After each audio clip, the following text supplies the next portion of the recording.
창세기 26장 7절에서 22절까지만 읽겠습니다.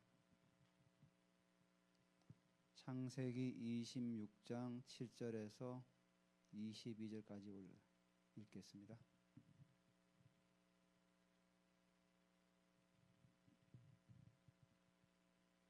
제가 7절 먼저 읽겠습니다.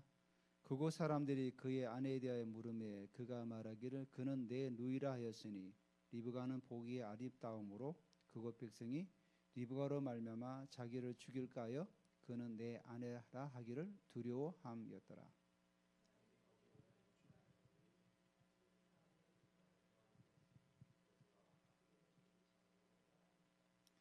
이에 아비멜렉이 이삭을 불러 이르되 그가 분명히 내 아내거를 어찌 내 누이라 하였느냐. 이삭이 그에게 대답하되 내 생각이 그로운 말미암아 내가 죽게 될까 두려워하였음이로다.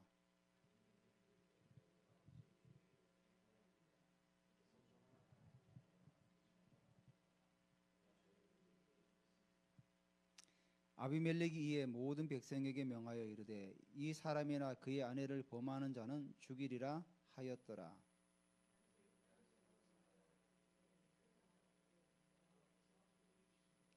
그 사람이 창대하고 왕성하여 마침내 거부가 되어 흙으로 메웠더라.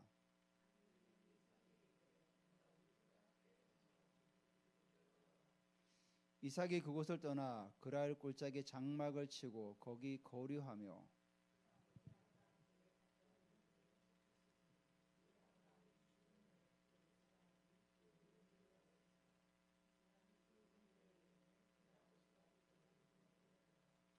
이삭의 종들이 골짜기를 파서 샘 근원을 얻었더니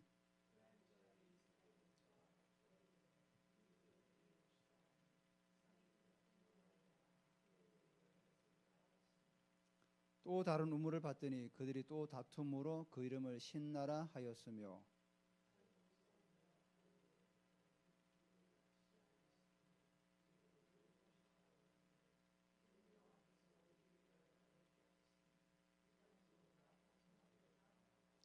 아멘. 감사합니다. 어저께 우리 하루 종일 또 우리 집회를 해서 많이 피곤할 텐데 저도 계속 앉아 있으니까 좀 허리가 아프더라고요. 여러분도 뭐 찬양인도 하고 또 우리 반주하고 방송실 담당하는데 하여튼 수고 많았습니다. 저도 어저께 그 강의를 들으면서 사실 요 파트 한두 개 부분은 예언학교 때 심화과정 때 다뤄서 내용을 좀 제가 알고 있었는데 어저께 또 강의를 들으면 또 새롭게 또 깨닫게 되고 저는 사실 그 내적 명세가 나는 저희 이제 우리 선친이죠. 돌아가셨으니까 도박을 했어요. 그래서 부끄러운 얘기지만 해서 뭐 가산을 다 탕진해 버렸던 거죠. 해서 집안이 이제 다 넘어가고 됐죠. 그래서 나는 이제 저는 그걸 보면서 네, 도박은 절대로 하지 말아야 되겠다. 어떻게 보면 내적 맹세죠. 그때는 제가 그렇게 뭐 신앙이 있거나 믿음이 있진 않았기 때문에. 근데 어저께 이제 목사님이 그거를 그건 거룩한 결단이다. 그렇게 말씀하시니까 우리가 내적 맹세를 이제 어떤 게 부정적으로 보면은 그게 이제 안 좋지만은 그걸 결단으로 보면은 우리에게 유익이 되는구나. 그래서 저는 사실 그래서 그 당시에 우리 친구들이 막 동전이 많았잖아요. 동전 가지고 말해 짤짤이라고 하죠. 일명 짤짤이. 그걸 많이 했어요. 그 당시에 우리 학교 가면 항상 뭐 쉬는 시간에 돈 가지고 막 흔들어 가지고 뭐 그렇게 했어요. 그래서 저는 그런 거를 이제 안 했던 거죠. 왜? 아버지가 도박으로 인해서 가문이 망했는데 저걸 하면 안 되겠다.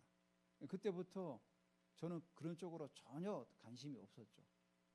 그래서 뭐 하토라든지 이런 것도 관심도 없었고 그다음에 자연히 이 컴퓨터가 나와도 게임도 관심이 없었어요. 왜냐하면 돈을 걸고 하는 게 있기 때문에. 어떻게 보면 하나님의 은혜죠. 저는 그런 내적 맹세를 했지만 그게 어떤 거룩한 결단으로.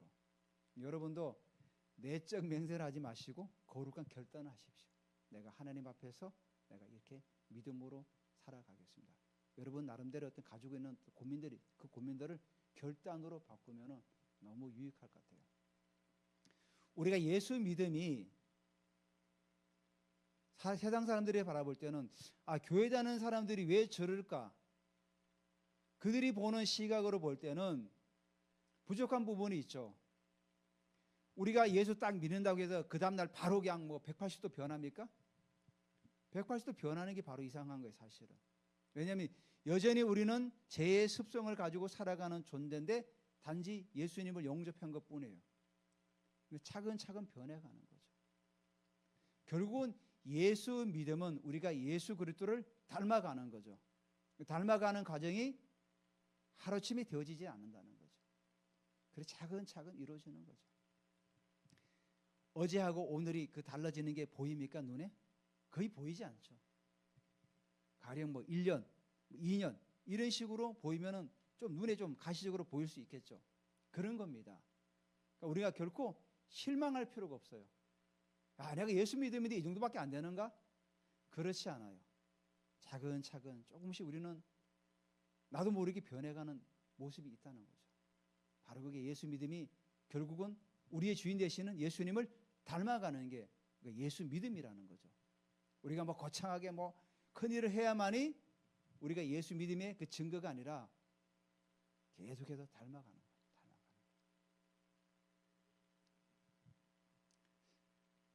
자, 그래서 우리가 지난주에 우리가 말씀을 한번 좀 생각해 보면은 이삭의 편애로 인해 가지고 결국은 야곱과 에서는 팥죽 한 그릇을 거래의 수단으로 사용해서 야곱은 그것을 물리적인 방법을 통해서 뺏게 되죠. 팥죽을 팔아서 돈은 받지 않았지만 어떤 그 장자의 명분을 산 거 아닙니까? 거래가 된 거죠. 거래가 된 거죠.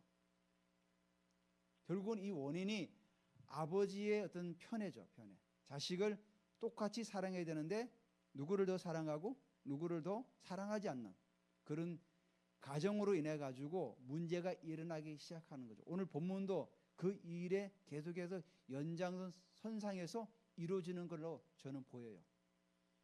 그래서 결국은 야곱은 하나님의 때를 기다리지 못했던 거죠. 자기 스스로 인간적인 방법으로 그 하나님의 때를 바꾸려고 노력했던 사람이에요. 또 그 반면에 에서는 하나님께 주신 그 장자의 명분을 소홀히 여겼던 거죠. 우리가 하나님의 자녀라는 권세를 가지고 세상을 살아갈 때 이 권세를 여러분도 소홀히 여기지 마시기 바랍니다. 나는 하나님의 자녀야. 우리가 여러분 예수 믿는다고 귀신이 들릴 수 있나요, 없나요? 예수 믿는데 귀신 들릴 수 있나요, 없나요? 있습니다. 성경에 근거를 댈게요. 바울이 왜 전신갑주를 취하라 그러죠? 마귀를 대적하라고 하죠, 성경에서. 야고보서는. 그리고 베드로 전후서에 뭐라죠? 우는 사자와 같이 삼킬 자를 찾고 있다는 거예요. 우리가 예수 믿지만은 그 통로를 열어놓으면은 사단은 들어오게 돼 있습니다. 그 통로가 원망, 불평, 거짓, 습관적으로 계속해서 거짓말, 남의 것을 훔치거나 계속해서 헌담하고 시기하면은 우리가 사단이 들어오는 통로를 열어놓는 거예요. 그러면 사단이 들어와요. 들어와서 옛날 분들이 그런 말 하죠. 영적으로 깨있던 분은 양신이 역사한다. 어떨 때는 성령이 인도를 받는 것 같은데 어떤 때는 전혀 생각하지 않던 방향으로 막 돌아가는 거예요. 그게 바로 양신이 역사하는 거예요. 그러니까 어떨 때는 성령의 인도를 받았다가 어떤 때는 또 귀신의 인도를 받았다가 그런 거예요. 그래서 우리가 깨어있지 않으면 적당하게 타협하고 대강 넘어가는 거예요. 뭐 세상 거 그냥 대강 넘어가면 되지 뭐 그냥 예수 믿음이 뭐야 그냥 세상에 나가면 세상의 방식을 따르는 거지. 바로 그런 거예요. 요즘 우리가 정치적인 이슈 때문에 굉장히 많이 사람들이 고민하고 기도하지 않습니까? 저도 그러다 보니까 그런 얘기를 많이 듣잖아요. 자가 오르냐 우가 오르냐 막 이러잖아요. 교회에서는 정치 얘기하면 안 된다, 막 이런 얘기도 하고, 입도 뻥긋하지 말아라 그러고. 그건 모르는 소리예요, 여러분. 제가 말씀드렸죠. 교회는 바른 방향을 제시해 줘야 되는 거예요. 여러분이 기도해가지고 여러분이 기도해도 응답 받으세요가 아니라, 교회는 무엇이 옳고 그른지를 분명하게 방향을 제시하고 그 옳은 방향을 놓고 기도하고 믿음을 가지고 전진하고 돌파해 나가는 거예요. 회색지대는 없어요, 교회는. 세상에는 회색지대가 있죠. 적당히 타협하고 대강대강 하면서 동화돼 가는데, 교회는 회색지대가 없어요. 중도가 없어요, 교회는. 교회는 뭐죠? 하나님 말씀이 절대적인 기준이에요. 이 말씀을 벗어나는 것들은 다 거릇된 거예요. 옳지 않은 것들이에요. 우리는 여기에 분명한 그런 신앙을 가지고 살아가야 돼요. 믿음의 기준을 가지고 살아가야 돼요. 그래서 신앙은 절대적인 기준, 성경을 기준으로 절대적인 믿음을 가지고 가는 거예요. 세상은 뭐죠? 상대주의야. 모든 게 상대주의, 항상 세상은. 그래서 서로 경쟁하지 않습니까? 경쟁해서 더 좋은 사람을 뽑아가려고 하지 않습니까? 또 경쟁해서 더 좋은 걸 찾으려고 하잖아요. 근데 그렇지 않아요. 하나님은 모두가 다 똑같아요. 하나님은 부자나 가난한 자나 못 배운 사람이나 많이 배운 사람은 모두 하나님 앞에서 다 똑같아요. 다 한 명의 인격체로 보는 거예요. 그래서 구원은, 제가 늘 말씀드리죠. 구원은 조건이 없어요. 부자라고 해서 구원을 더 많이 받고 그 가족이 더 많이 구원받고, 가난하다고 해서 그 가정에서 한 사람만 구원받는 게 아니에요. 주 예수를 믿으라. 그리하면 너와 내 가정이 구원을 얻으리라. 조건이 이거밖에 없어요. 주 예수를 믿을 때 부자든 가난하든 모든 사람이 다 구원받는 거예요. 그래서 하나님 앞에서는 상대주의가 아니에요. 하나님은 절대적인 기준이에요. 오직 예수 그리스도를 입으로 시인하고 마음으로 믿는 자는 다 구원받는 거예요. 그게 기준이에요, 기준. 여러분이 나라와 민족을 위해서 계속 기도해야 돼요. 더 기도해야 돼요. 제가 요즘 뉴스를 보니까 중국이 서해에다가 엄청난 구조물을 지금 갖다 놓고 있대요. 말로는 어리움 조산이 이런 거 한다는데, 중국의 그 속성을 알지 않습니까? 알박기 하는 거예요, 알박기. 남중국 해도 그런 게 있잖아요. 필리핀하고 영주권 다투면서 그 갖다 놓고 나중에는 거기다 콘크리트 부어가지고 인공섬을 만들어 버리는. 지금 우리 서해 그 공동수육 구역에다 그거 지금 갖다 놨대요, 몇 개로 지금. 우리가 항의하니까 지금 못 오게 막고 있고. 그 책 읽는 사자 그분이 그런 얘기를 하더라고요. 지금 중국의 그 기술력이, 스마트폰을 만들었는데 폴더폰 아시죠? 이렇게 펴지는 거, 액정이 이렇게 펴졌다 접었다 하는 거. 삼성은 굉장히 비싸잖아요. 지금 삼성이 기술이 좋다고 하지만 그분이 그래요. 중국 게 더 탁월하대요. 가격은 더 싸고. 예전에는 중국이랑 우리랑 그 주 종목이 달랐잖아요. 중국이 수출하는 종목과 우리가 수출하는 종목이 달라서 서로 어떻게 보면 상생할 수 있는 구조였지만, 지금은 그렇지 않다는 거예요. 지금 중국이 이제는 추월이 아니라 이미 넘어서서 가고 있다는 거죠. 사실은 전기 자동차 같은 경우는 중국이 세계적으로 선도해 나가고 있어요. 지금 전 세계 전기차 시장은 중국이 다 잡고 있어요. 우리는 그 몇 퍼센트 지금 붙들고 있는 거죠. 중국은 지금 무섭게 나아가고 있는 거죠. 우리가 기도해야 돼요. 저 공산주의 국가가 저렇게 경제력이 있으면은 결국은 전 세계를 공산하는 길밖에 없어요. 자유민주주의 국가가 경쟁력이 있어야 전 세계 평화가 오는 거지. 우리 지금 세상을 보고 있지 않습니까? 러시아가 우크라이나 침공하고 하는 것들이 다 그 러시아가 옛날에 공산주의 국가 아닙니까? 지금도 일당 독재로 그냥 하고 있지 않습니까? 그러니까 공산주의 국가가 경제력을 있으면은 세계를 공산화하는 거예요. 세계를 공산화. 공산주의는요, 그들의 어떤 그 사고 체계와 그들의 그 어떤 사상들은 결코 변하지가 않아요. 변하지가 않아요. 오늘 제가 그 말씀을 잠깐 빗길로 나갔는데, 자, 이렇게 해서 우리는 절대적인 기준을 가지고 나가야 된다는 겁니다. 자, 이삭이 그랄에서 오래 거주하게 됩니다. 흉년이 들어서 가나안 땅에 거주하는데, 실제로 보니까 그곳 사람들이 그의 아내를 대하여 물으매 그가 말하기를 그는 내 누이라 하였으니 리브가는 보기에 아리따움으로 그곳 백성이 리브가로 말미암아 자기를 죽일까요? 그는 내 아내라 하기를 두려워함이었더라. 자, 리브가는 야곱과 에서를 낳은 유부녀입니다. 그리고 우리가 25장에 봤지만은 벌써 에서는 장성한 사람이 돼가지고 들에 나가서 사냥을 해서 자기 아버지에게 맛있는 고기를 갖다가 드리는 그런 수준까지 올라온 사람이에요. 근데 여전히 리브가는 세상 사람이 볼 때는 아리따운 여인으로 보이는 거예요. 여기서 이삭이 자식을 편애하더니 드디어 자기 아내를 또 누이라고 속이는 거예요.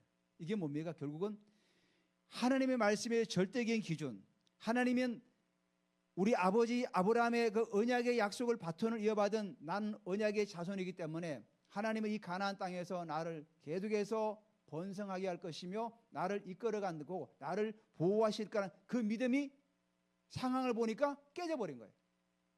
그러니까 하나님의 절대적인 믿음이 상대적인 믿음으로 돌아선 거예요 지금.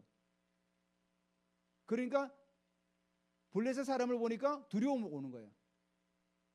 야, 혹시라도 내 아내가 예쁘니까 나를 죽이고 아내를 뺏어가지 않을까? 그 두려움에 지금 빠져 있는 거예요. 우리도 마찬가지죠.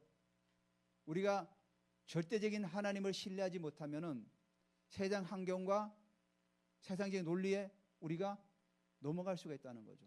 넘어질 수 있는 거죠. 바로 이삭이 지금 그러고 있는 거죠. 그러니까 제가 말씀드렸듯이 이삭은 에서를 편애하면서 벌써 신앙이 조금씩 무너져 가고 있었던 거예요. 그의 아내를 맞이할 때는 보엘라 헤로에서 기도하고 묵상하고 했던 그 이삭이 모리아산에서 아버지를 통해서 정말 죽음의 고비를 넘기지 않습니까? 부활의 그 신앙을 붙잡았는데 시간이 지나니까 자꾸 신앙이 퇴색돼 가고 있다는 거예요. 그러니까 오늘 드디어 자기 아내를 또 속이는 거죠. 이게 결국은 이삭의 아버지 아브람도 두 번이나 속였죠. 애굽에 가서도 자기 아내를 누이라 하고 나중에 그랄에 가서도 또 자기 아내를 누이라 속이고 두 번이나 속여요. 그래서 이삭도 자기 아버지가 하는 것을 다 보고 배우는 거예요. 그래서 부모된 자가 참 중요해요. 자식 앞에서 내가 믿음으로 서지 않으면은 다 보고 하는 거죠. 제가 예전에 그런 예를 많이 들었잖아요. 늑대 소굴에 아이가 떨어져 있으면은 늑대는 말을 못 하잖아요. 근데 아이는 늑대가 하는 행동을 다 따라 배워요. 마찬가지예요. 말로 아무리 얘기해도 부모가 행동을 그렇게 하면은 그 행동대로 따라가는 거예요. 그게 바로 현상이에요. 그래서 부모된 자가 너무 중요한 거죠. 저도 부모이지만 참 조심해야 되죠. 우리 또 자녀들이 여기서 예배 드리고 있는데 내가 여기서 말씀 전하는 거랑 내 삶이 맞지 않으면은 신뢰하겠어요, 아버지를? 목사님으로서? 그리고 사실 우리나라의 기독교인들이 부모 세대는 열심히 하지만 자녀 세대들이 신앙이 다 떠난 이유가 결국은 그 부모 세대가 신앙의 본을 보이지 못하고 있는 거죠. 오늘 여기 아브람처럼 아브람도 그 신앙이 퇴색할 때 그 실수를 하지 않습니까? 이삭도 마찬가지죠. 그래서 그런 실수를 하는 거죠. 그래서 이삭이 8절에 이삭이 거기 오래 거주하였더니 이삭이 그 아내 리브가를 껴안는 것을 블레셋 왕 아비멜렉이 창으로 내다 본지라. 이게 원어에 보면 이렇게 돼 있어요. 그리고 그가 거기서 그 날들의 길 즈음에 그런데 그가 기대감을 가지고 자세히 살펴보았다. 아주 상당히 길어요. 우리 성경에는 아비멜렉이 그냥 뭐 잠시 봤다 그런데 그러지 않아요. 아비멜렉은 이삭이 그랄 땅에 거주하니까 이방인 아닙니까? 이방이니까 계속 주시하고 살펴보았던 거예요. 그 사람이 어떤 사람인가? 우리에게 해가 될까? 득이 될까? 계속해서 주시하고 살펴보고 또 보고 있었던 거죠. 근데 뭐라 그랬죠? 리브가를 껴안는 것을 블레셋 왕이 보게 된 거예요. 그래서 거짓말이 이제 탄로가 나게 된 거죠. 근데 아브라함 때도 그랄 왕이 아비멜렉이죠. 그러니까 아비멜렉은 이름이 아니라 블레셋 왕의 호칭이에요. 호칭. 우리나라 임금을 뭐라 그럽니까? 전하 그러죠. 전하. 그러니까 그러듯이 애굽의 왕을 바로라 그러죠. 바로는 이름이 아니라 호칭이에요. 호칭. 그래서 여기 블레셋 왕의 이름도 아비멜렉은 호칭이에요. 아비멜렉. 그 참고로 되다 보니까 이삭이 자기 아내를 껴안는 걸 보게 되니까 이건 누이가 아니라 아내구나. 사실 우리 성경은 이렇게 완곡하게 표현되어 있지만 원어 성경에는 굉장히 어떤 성적인 그런 부분으로 표현되어 있어요. 그래서 아비멜렉이 이제 이삭을 불러서 이제 막 야단치는 거죠. 왜 우리에게 너가 거짓말했냐 막 이렇게 따지게 되는 거죠. 그러니까 이삭이 대답하는 게 뭡니까? 9절에 이에 아비멜렉이 이삭을 불러 이르되 그가 분명히 내 아내거를 어찌하여 내 누이라 하였느냐. 이삭이 그에게 대답하되 내 생각에 그로 말미암아 내가 죽게 될까 두려워하였습니다. 그러니까 이삭이 세상의 불신자 앞에서 창피를 당하고 있는 거죠. 지금 수치를 당하고 있는 거죠. 이삭은 하나님을 믿는 사람인데 이방 사람, 하나님을 모르는 사람들에게 지금 수치를 당하고 있는 거예요. 그러니까 아비멜렉이 이르되 10절에 내가 어찌 우리에게 이렇게 행하였느냐. 백성 중 하나가 내 아내와 동침할 뻔하였도다. 내가 죄를 우리에게 입혔으리라. 그러니까 너는 죄를 지금 우리 가운데 가지고 들어왔다. 이런 표현이에요. 원어 성경에 보니까. 입혔다는 의미가 너가 지금 죄를 가지고 우리 가운데로 지금 들어왔어. 이렇게 되는 거예요. 왜냐하면 아무리 고대사이지만 유부녀를 동침하게 되면은 그거는 강간이 되고 굉장히 어떤 법적으로 문제되지 않습니까? 그러니까 지금 아비멜렉이 자기 백성 가운데 한 사람이 천연 줄 알고 동침할 뻔했다는 거예요. 그래서 너는 지금 죄를 우리 가운데 가지고 들어왔다는 거예요. 여러분, 우리 신앙인의 세상에 나와서 우리는 죄를 가지고 들어가는 자입니까? 우리는 복된 소식을 가지고 들어가는 자죠. 하나님의 영광을 운반하는 자죠. 하나님의 임재를 세상 가운데 풀어놓는 자인데 이삭은 지금 이방인 가운데서 죄를 가지고 들어갔다는 거예요. 지금 이 사람들의 표현에 의하면은. 그러니까 우리는 세상 가운데서 주님의 영광을 가지고 풀어내는 자로서 살아가야 되는 거죠. 그래서 여러분의 그 임재를 세상 가운데 자꾸만 풀어내시길 바랍니다. 그래서 결국 하나님의 은혜 가운데서 11절에 아비멜렉이 이에 모든 백성에게 명하이르되 이 사람이나 그의 아내를 범하는 자는 죽이리라 하였더라. 아주 막 강력하게 지금 하는 거죠. 그러니까 하나님의 은혜죠. 하나님은 이렇게 우리를 세상 가운데서 지켜가신다는 거죠. 법적으로 지키는 거예요. 법적으로. 아비멜렉 왕이 그 블레셋 법으로 정한 거예요. 이삭이나 그의 아내를 범하는 자 내가 죽인다. 법적으로 그냥 땅땅땅 때리는 거예요. 법적 보호를 지금 받는 거예요. 마찬가지로 우리도 세상 가운데서 세상의 법이 우리를 하고 있지 않습니까? 우리나라는 법치국가예요. 법치국가. 그래서 법을 어기면은 처벌을 받게 되어 있는 거죠. 그래서 모든 사람은 법 앞에 평등한 거예요. 부자나 가난한 자나 권력 있는 자나 권력 없는 자나. 그래서 우리나라 대통령도 감옥에 가지 않았습니까? 체포돼 가지고. 왜냐하면 우리나라가 법치국가이기 때문에 그런 거죠. 우리도 이 땅에 우리가 살아가고 있지만은 그 세상의 법에 우리는 적용받고 살아가지 않습니까? 왜냐하면 그 법이 우리를 보호하기 때문에 그런 거죠. 근데 12절을 제가 읽으면서 좀 아이러니가 됐어요. 여러분 12절 보세요. 이삭이 그 땅에서 농사하여 그해 100배나 얻었고 여호와께서 복을 주심으로. 여러분 이 12절 말씀 이해됩니까? 아니 지금까지 아들을 편애하고 또 그랄 땅에 와가지고 이삭이 지금 잘한 게 있습니까? 여기서? 없어요. 자기 아내를 누이라고 속였어요. 그리고 세상 사람한테 꾸지람도 듣고.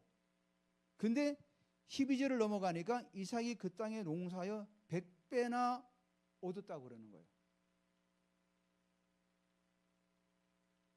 좀 이해가 안 되죠?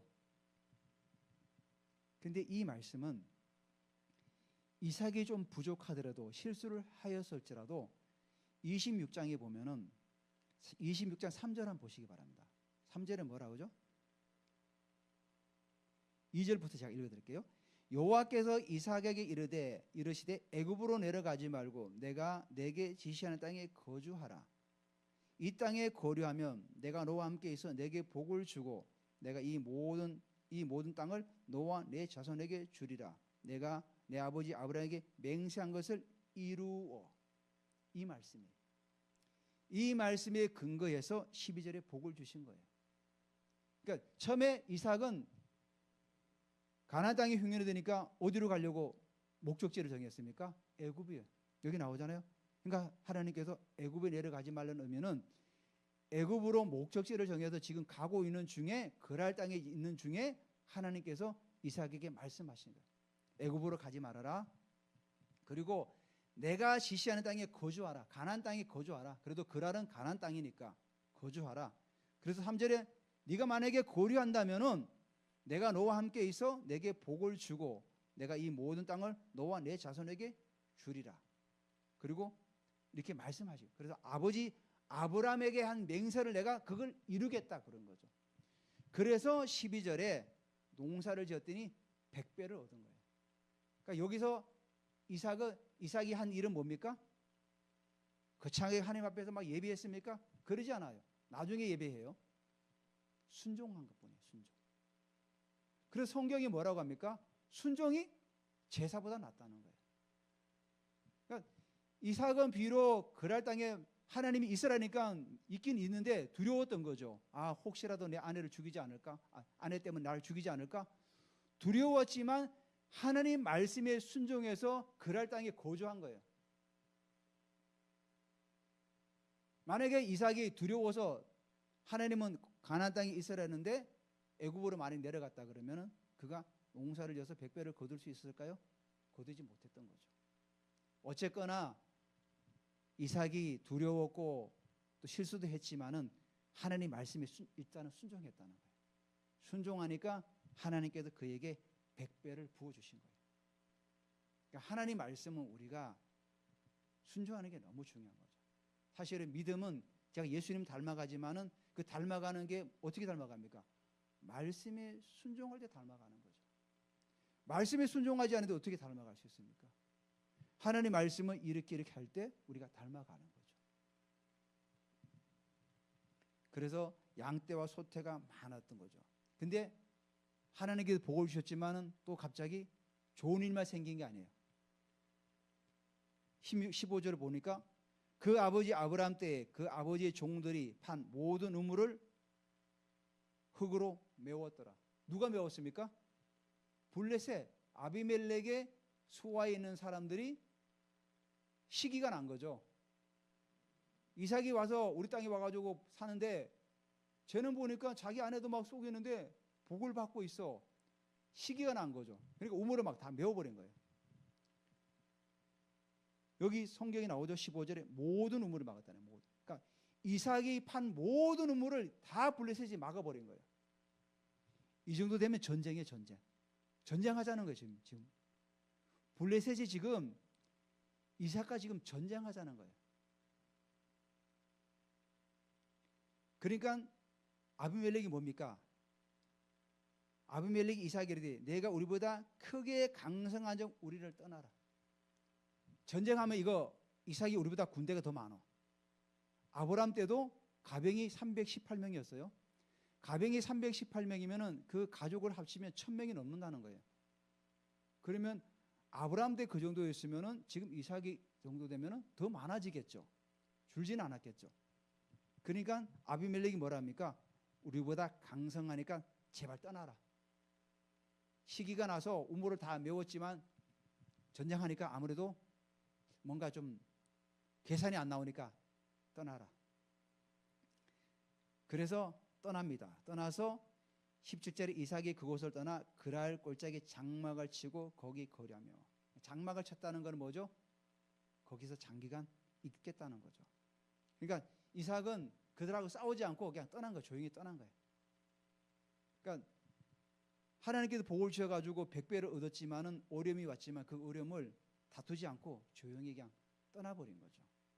그래서 16절에 18절에 그 아버지 아브라함 때 받던 우물을 다시 팠으니 이는 아브라함이 죽은 후에 블레셋 사람이 그 우물을 메웠습니다. 이삭이 그 우물들의 이름을 그 아버지가 부르던 이름으로 불렀더라. 이 우물을 다시 이제 파기 시작한 거죠. 그래서 19절에는 셈의 권원을 얻게 됩니다. 자, 셈의 권원을 얻으면서 그랄 땅에 왔는데도 또 블레셋 사람들이 와가지고 우물을 메우기 또 시작해요. 20절에 뭐라고 하죠? 또 이삭이 다투어가지고 이삭의 목자와 아비멜렉의 목자들이 또 다투어서 우물을 팠는데 또 그걸 또 다투죠. 그래서 그 우물을 뭐라 합니까? 에색. 에색을 각주에 보면은 다툼이라고 나오죠. 두 번째 어려움은 뭐라고 하죠? 또 다투니까 신나라고 그래요. 근데 신나가 오온이 뭔지 아십니까? 신나는 대적하다는 거예요. 대적하다. 그 대적하다는 그 오온은 사단을 말하는 거예요. 사단. 그러니까 사단은 이렇게 우리가 잘 되는 꼴을 못 봐요. 계속해서 대적하고 공격해 온다는 거예요. 다툼이 있는 곳에는 반드시 사단의 역사가 있는 거죠.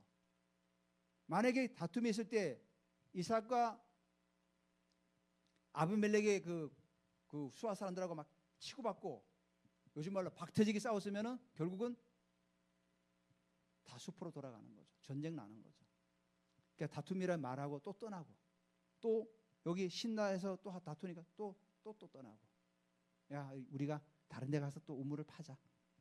그러니까 이 신나가 바로 대적하다는 거예요. 대적은 사단의 의미를 가지고 있어요. 오온이. 그러니까 사단은 항상 우리를 공격할 틈을 가지고 있어요. 우리가 전신갑주를 취하는. 그래서 바울이 뭐라고 합니까? 너희가 대적할 때 전신갑주를 취해라. 구원의 투구를 쓰고 의의 흉배를 붙이고 진리의 허리띠를 띠고 믿음의 방패를 들고 성령의 금, 평안의 복음의 신을 신고 나아가는 거예요. 왜 바울이 그런 얘기를 했겠습니까? 너희가 세상에 나가면은 그런 영적 세력들이 공격해 오기 때문에. 그리고 예수님께서도 말씀하시죠? 세상이 너희를 미워할 것이다. 그렇지만 담대하라. 내가 세상을 이겼노라. 그래서 우리는 전신갑주를 취해야 되는 거야. 세상에 나갈 때.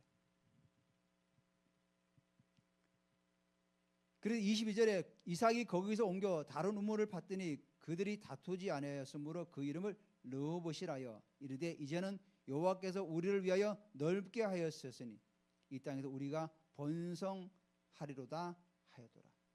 자, 다툼도 피하고 신나에서도 또 피하고 드디어 르호봇에 오니까 다투지 않았다는. 그래서 르호봇이라 지은 거예요. 르호봇은 지경을 넓히다.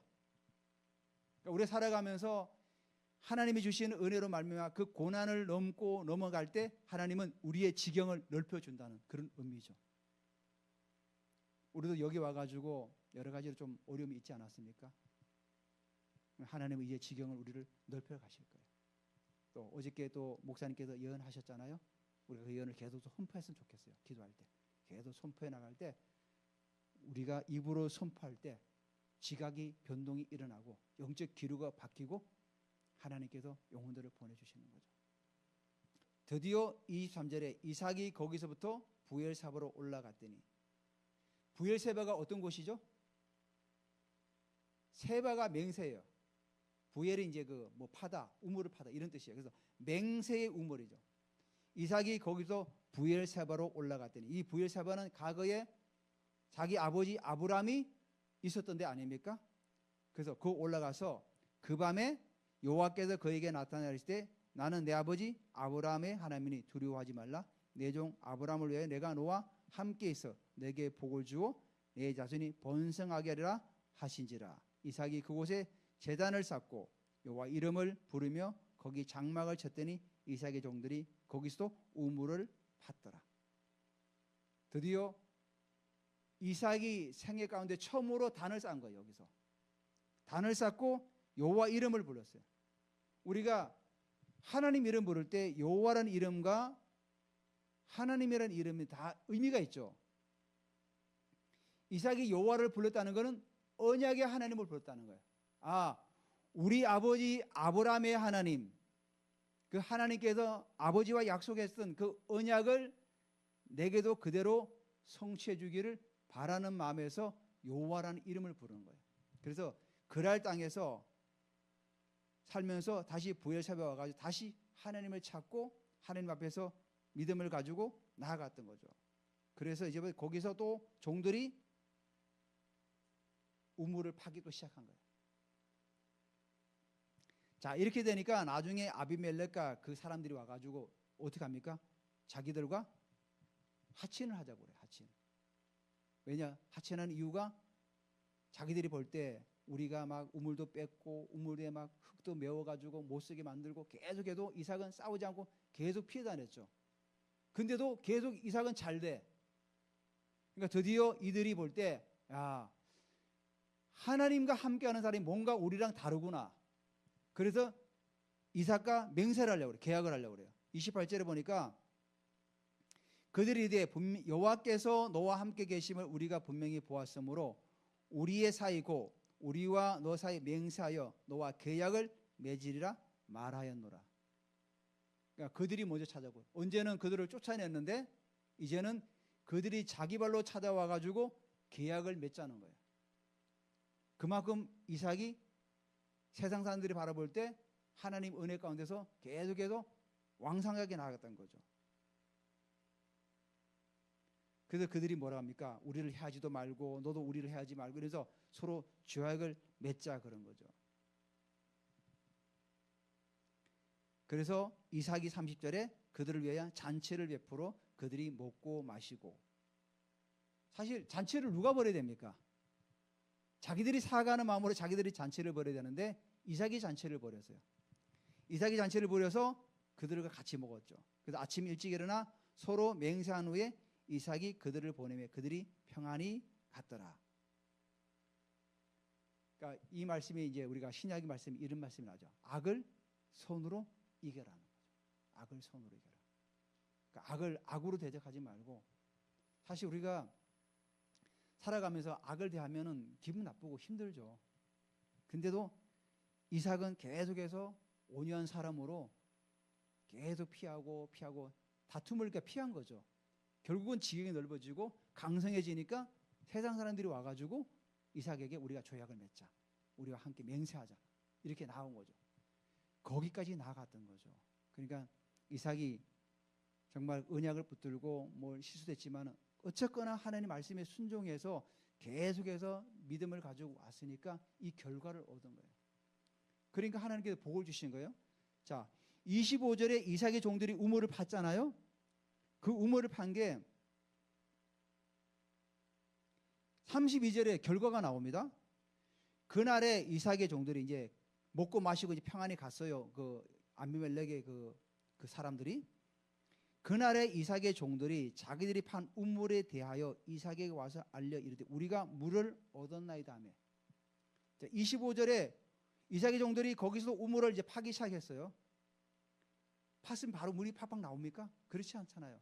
계속 또 파고 해서 팠는데 드디어 32절에 그날에 딱 맹세하고 잔치를 하고 다 끝나니까 그날에 이삭의 그 수하 사람들이 가서 종들이 우물 판 데 가서 퍼니까 드디어 물이 나오기 시작한 거예요.